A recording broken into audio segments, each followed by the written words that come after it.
नमस्कार दोस्तों, मैं सतवीर सिंह अपने YouTube के भारत लिंक ग्लोबल चैनल पर आपका स्वागत करता हूं।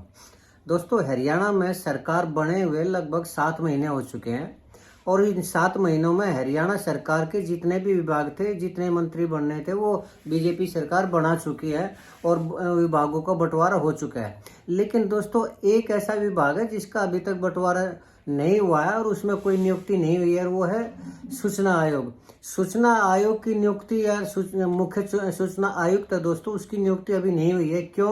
क्योंकि उसकी नियुक्ति होने के लिए एक नेता प्रतिपक्ष का होना जरूरी है, क्योंकि ये रूल है कि सूचना आयुक्त और मुख्य सूचना आयुक्त तभी बन सकता है जब उस कमेटी के अंदर सरकार के आदमियों के साथ साथ नेता प्रतिपक्ष भी हो। तो और इसका खामियाजा ये हो रहा है दोस्तों कि जितनी भी आरटीआई लगती है, लगभग 10,000 से ज्यादा आरटीआई इकट्ठी हो चुकी हैं इस से 7 महीने के अंदर, लेकिन उनका निपटारा नहीं हो पाया अभी तक। उसकी वजह यही है कि सूचना आयुक्त का और मुख्य सूचना आयुक्त की नियुक्ति ना होना।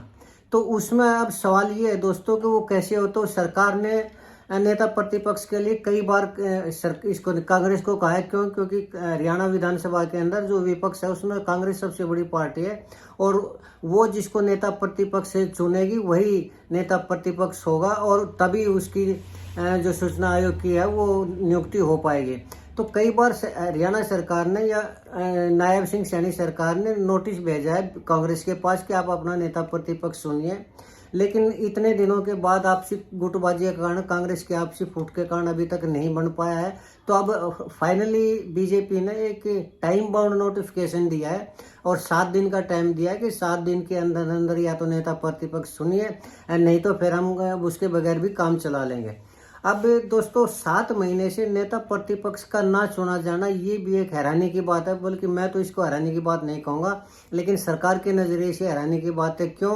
क्योंकि जिस टाइम सरकार का गठन होता है उसी टाइम नेता प्रतिपक्ष का भी चुनाव हो जाता है, और ये कांग्रेस को अभी तक नेता प्रतिपक्ष चुन लेना चाहिए था, लेकिन कांग्रेस की जो फूट है, आपस में जो गुटबाजी है और एक दूसरे की टांग खिंचाई, उसके कारण नेता प्रतिपक्ष का चुनाव नहीं हो पा रहा है। दरअसल बात यह है दोस्तों कि कांग्रेस की 37 सीटें, और इन 37 सीटों में से 30 जो विधायक हैं वो भूपेंद्र हुड्डा के पक्ष के हैं। और भूपेंद्र हुड्डा आज के दिन हरियाणा कांग्रेस के अंदर इतने कद्दावर नेता हैं कि कुमारी शैलजा, रणदीप सुरजेवाला और दूसरे जितने भी नेता हैं वो चाहकर भी उनको नहीं हटा सकते, चाहकर भी उनका नियंत्रण कम नहीं कर सकते। हालांकि ये मीडिया में भी खबर आती है कई बार कि अब राहुल गांधी नाराज है, राहुल गांधी ने दीपेंद्र हुड्डा को बाहर बैठा दिया, राहुल गांधी ने भूपेंद्र हुड्डा को मिलने का टाइम नहीं दिया, और अब वो कड़े एक्शन लेंगे और अब वो नेता प्रतिपक्ष का चुनाव करने जा रहे हैं। भूपेंद्र हुड्डा से सख्त नाराज, उनको पार्टी से निकाल देंगे। लेकिन मुझे लगता है दोस्तों कि ये सिर्फ महज अफवाहें होती हैं, और ये सरकार द्वारा जो उनके अपने पत्रकार होते हैं उनको ये खबरें दी जाती हैं ताकि उसका क्या प्रभाव पड़े और क्या प्रतिक्रिया आएगी जनता में से, क्या प्रतिक्रिया आएगी नेताओं में से। लेकिन इन खबरों का कोई भी फर्क नहीं पड़ा दोस्तों कांग्रेस के ऊपर, और राहुल गांधी चाहकर भी नेता प्रतिपक्ष नहीं चुन पा रहे। क्यों? क्योंकि भूपेंद्र हुड्डा नेता प्रतिपक्ष के दावेदार है, और जो कुमारी शैलजा है, जो रणदीप सुरजेवाला है, वो नहीं चाहते कि भूपेंद्र हुड्डा नेता प्रतिपक्ष बने। क्यों? क्योंकि वे खुद नेता प्रतिपक्ष बनना चाहते हैं। इसकी वजह ये है कि नेता प्रतिपक्ष का जो पद है वो कैबिनेट मंत्री के बराबर है, और उसको सुविधाएं मिलती है, काफ़ी सुविधाएं हैं। उनको निवास दिया जाता है चंडीगढ़ में, उनको गाड़ी दी जाती है, सैलरी दी जाती है, और भी कैश भी दिया जाता है और भत्ते दिए जाते हैं। मतलब एक इम्पोर्टेंट पद है ये, जिसके ऊपर नज़रें रहती है, सभी की नज़रें होती है। और कांग्रेस के अंदर अब और तो सरकार तो है नहीं कि दूसरे विभाग मिल जाए, इसलिए एक ही पद है नेता प्रतिपक्ष का, जिसमें कोई आदमी उस अपना महत्व दर्शा सकता है, राजनीति में अपना कद बढ़ा सकता है। लेकिन जब ज़्यादा खींचतानी हुई दोस्तों, तो राहुल गांधी ने ये भी समाधान करने की कोशिश की कि चलिए इन तीनों की बजाय इनकी पसंद का कोई चुन लिया जाता है, इन 3 आदमियों की। तो कई बार नाम आए हैं, अब जैसे अशोक अरोड़ा है, उनका नाम आया है, चंद्रमोहन बिश्नोई है, उनका नाम आया है, या फिर रघुवीर कादरण जी है, उनका नाम आया है। लेकिन ये सिर्फ नाम मीडिया में चर्चा तक ही रहे, इससे आगे नहीं बढ़ पाए। क्यों? क्योंकि भूपेंद्र हुड्डा का ये खास अल्टीमेटम है कि अगर किसी और को नेता प्रतिपक्ष बनाया तो वो पार्टी को तोड़ देंगे, या फिर वो अपनी पार्टी नई पार्टी बना लेंगे। दूसरा ये है कि दोस्तों अगर इस तरह की का कोई वो करते भी है, कदम उठाते भी हैं, तो राहुल गांधी ये जानते हैं कि राहुल गांधी का इस टाइम हरियाणा की जनता के ऊपर जो पकड़ है वो मजबूत पकड़ है। और जो 37 विधायक है उसमें से 30 विधायक तो हर हालत में भूपेंद्र हुड्डा के साथ हैं ही हैं। और उनको चाहकर भी जो राजीव गांधी है, सॉरी राहुल गांधी, वो चाहकर भी भूपेंद्र हुड्डा से नहीं हटा सकते।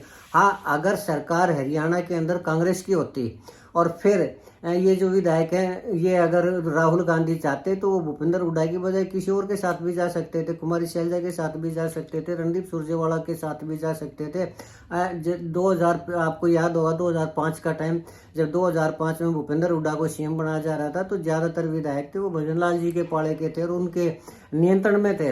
लेकिन जब सोनिया गांधी ने भूपेंद्र हुड्डा को बनाया तो भजनलाल के जितने भी वो थे, हालांकि भजनलाल जी ने बगावत कर दी थी, पार्टी भी छोड़ दी थी और ये भी बोल दिया था कि मैं नई पार्टी बनाऊंगा, लेकिन जो उनके समर्थक थे, जो विधायक थे, वो उससे टूट के ने छिटक के ने और वो भूपेंद्र हुड्डा के पाले में आ चुके थे। क्यों? क्योंकि सोनिया गांधी का आदेश था। लेकिन उसकी वजह ये थी दोस्तों कि उस टाइम केंद्र के अंदर भी कांग्रेस की सरकार थी और हरियाणा के अंदर भी कांग्रेस की सरकार बनी हुई है। और अब जो है वो केंद्र में भी बीजेपी की सरकार है और हरियाणा के अंदर भी बीजेपी की सरकार है। तो जब कांग्रेस की सरकार है ही नहीं तो वो लोग भूपेंद्र हुड्डा का साथ कैसे छोड़ सकते हैं। दूसरा फिर ये है कि ये जो 30 विधायक है इनमें से एक दो विधायक को छोड़ भी दिया जाए तो बाकी के ऐसे विधायक हैं जो अपनी खुद की सीट भी नहीं निकाल सकते। अगर उन्होंने सीट जीती भी है तो वो भूपेंद्र हुड्डा के नाम के कारण जीती है और उनके मेहनत के कारण जीती, तो वो कैसे भूपेंद्र हुड्डा को छोड़ सकते हैं।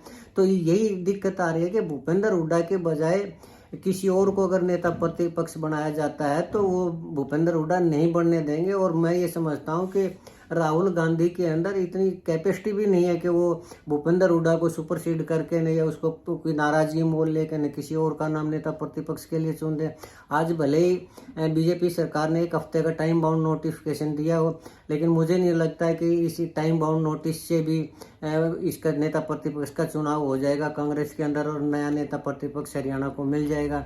तो ऐसे में फिर ये बात आती है कि अगर नेता प्रतिपक्ष का चुनाव नहीं होता तो फिर क्या हो। तो वैसे ही रूल ये है दोस्तों कि अगर विधानसभा के अंदर नेता प्रतिपक्ष का पद खाली है तो जो पूर्व नेता प्रतिपक्ष हुआ करते उन्हीं को नेता प्रतिपक्ष मान के और उसी से नियुक्ति की जाती है।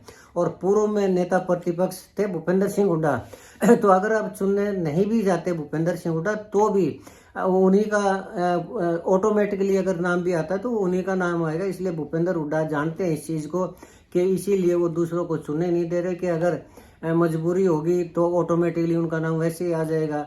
और सरकार इस चीज़ का इंतजार कर रही है कि क्या पता राहुल गांधी कड़ा कदम उठा लें और कुमारी शैलजा या रणदीप सुरजेवाला या किसी और को बना दे और भूपेंद्र हुड्डा का कद कम हो जाए हरियाणा के अंदर। लेकिन मुझे लगता है कि ये सिर्फ बीजेपी की सोच है और बीजेपी की जो तोड़ फोड़ की नीति है वो उसी के तहत है, उसके अलावा और कोई नहीं है। और भूपेंद्र हुड्डा का इतना मजबूत कंट्रोल है हरियाणा के अंदर, हरियाणा आज भी जनता के अंदर इतनी पकड़ है कि न तो ये 30 विधायक उसका साथ छोड़ सकते हैं और न ही राहुल गांधी उनको सुपरसीड करके किसी और को नेता प्रतिपक्ष बना सकते। तो अंत में यही होगा कि टाइम बीत जाने के बाद भी नेता प्रतिपक्ष का पद खाली रहेगा। भूपेंद्र हुड्डा का चुनाव शायद वो होने, या तो राहुल गांधी है उनको भूपेंद्र हुड्डा को नेता प्रतिपक्ष बनाना पड़ेगा या फिर उनकी पसंद का नापसंद का कोई सवाल नहीं है, सिर्फ भूपेंद्र हुड्डा को ही नेता प्रतिपक्ष बनाना पड़ेगा। और नहीं भी चुनते तो भी नियम के अनुसार भी भूपेंद्र हुड्डा का ही नाम नेता प्रतिपक्ष के रूप में रहेगा।